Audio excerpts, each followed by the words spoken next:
माझी चूक झाली, मला माफ कर गजराजा. बाबा, काय झालं? रडताय का? एका गावात एक पाळीव हत्ती राहत होता. त्याचं नाव होतं गजराज. सर्व गावकरी त्याला खूप प्रेम करायचे. देवाला नमन करायला रोज सकाळी गजराज मंदिरात जायचा.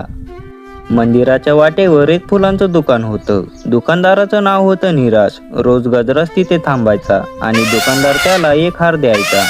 ये गजराजा, आज बघ किती सुंदर हार आणलेत मी तुझ्यासाठीच.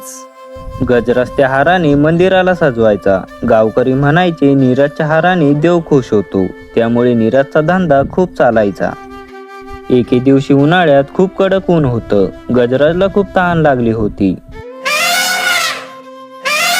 अरे, माझ्या दुकानासमोर उभा राहू नकोस, ग्राहक पळतात माझे. चल जा इथून.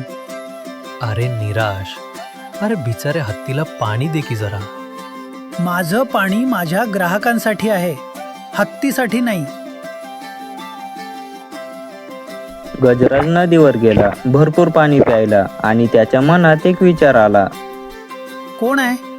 दुकान बंद आहे, जरा वेळ.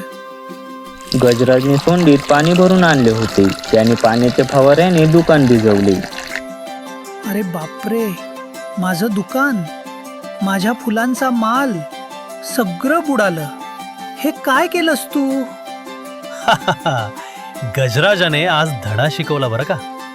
माझी चूक झाली, मला माफ कर गजराजा. बाबा, काय झालं? रडताय का? बाळा, रोज आपला धंदा चांगला चालवला.